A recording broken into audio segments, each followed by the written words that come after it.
Hello everybody, this is Terry Jeanette with the Tapping Flamingo. Today's video is about seashells and how I get something that looks like this to look something like this. My husband and I just recently returned from a trip to Doha Qatar to visit with my sister-in-law and her son. And one of the things I wanted to do while we were there was to go to the beach and do some beach combing.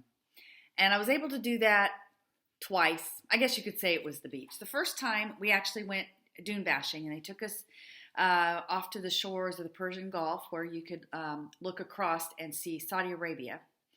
And while we were there, my husband and I, he went one direction, I went the other direction, and we collected some really pretty stuff. The second time we were able to collect some shells, and actually more shells, was along the Corniche.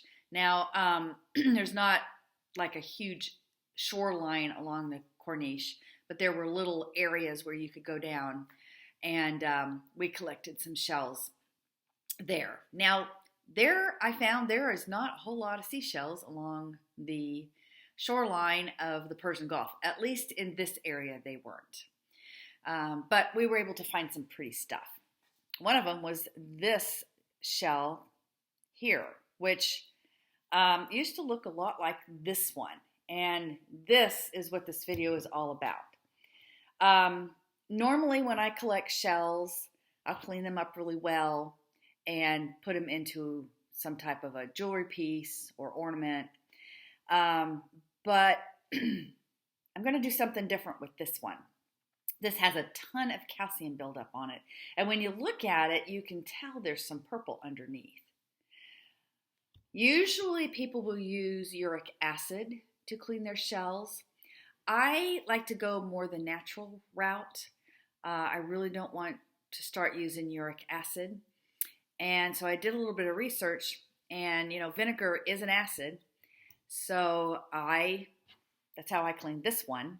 And this is how I'm going to clean this one. I'm going to tell you how I'm going to do it.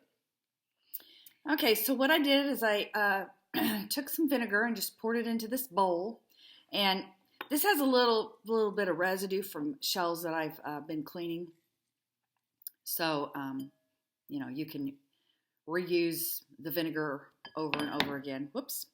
You need to make sure you get an old toothbrush because you want to do some scrubbing.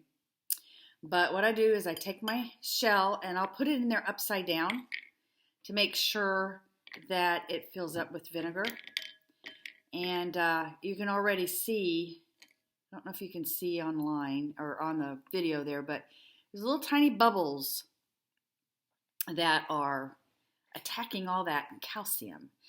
Now, you do not want to leave your shell in there for a long time because it will eventually eat your shell, and it will weaken it.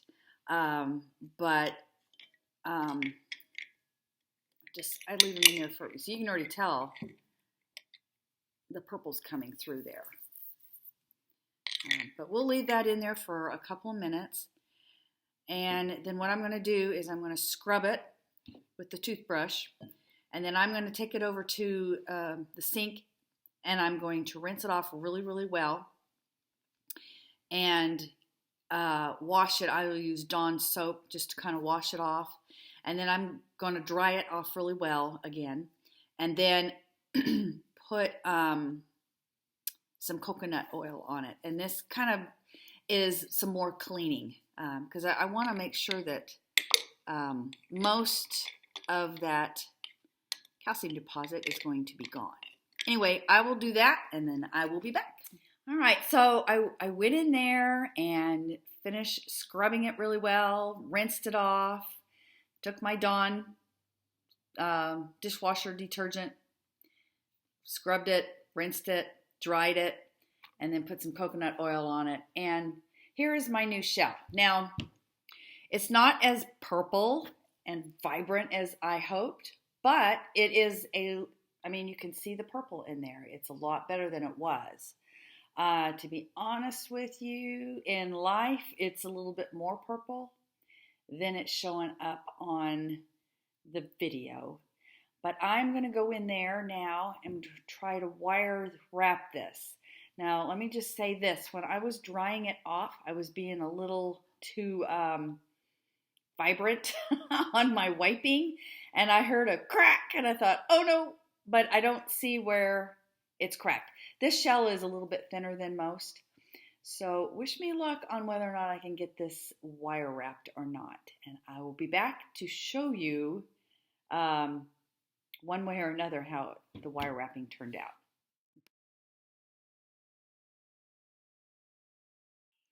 All right, so I am back, but I don't have it wire wrapped, and I'm going to tell you why.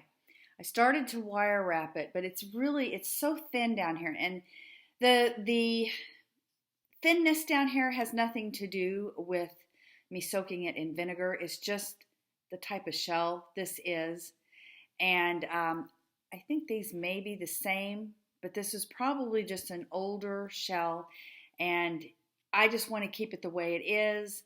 I don't want to risk cracking it anymore, and so I'm just going to leave it for my shell collection. But let me show you what I did do.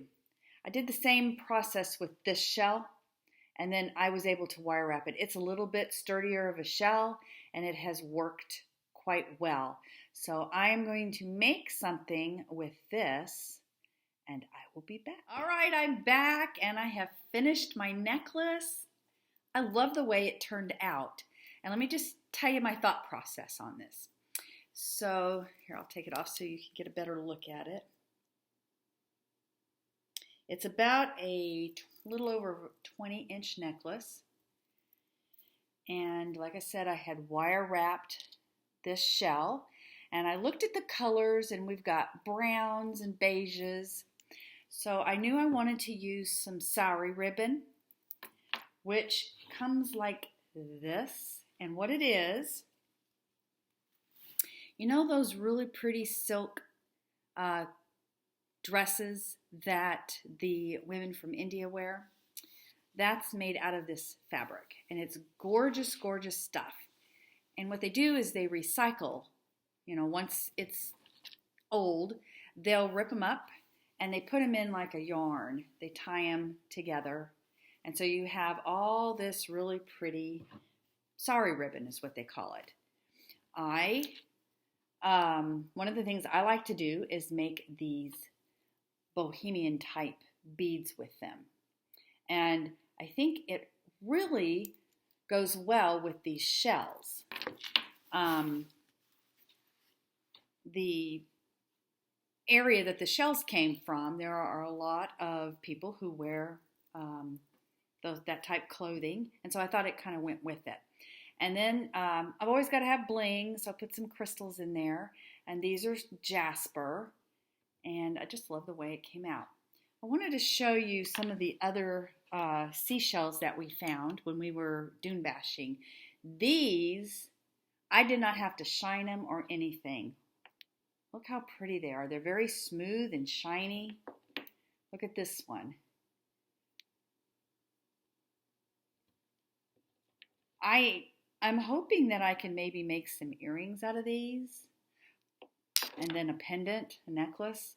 The only thing is, because they're so shiny and slippery, I don't know how good I'm going to be at wire wrapping these so they're not going to slip out. These are more rough, and there's no way this shell is going to slip out. I mean, you'd really have to work at it to get it to fall out. It's not going anywhere. One last shell I wanted to show you are these. Aren't they beautiful? Anyway, I love to collect shells and make gorgeous things out of them. I hope you liked this video. If you did, give me a thumbs up, subscribe to my channel, and most of all, y'all have a wonderful day. This is Terry Jeanette with the Tapping Flamingo signing out for now. Bye-bye.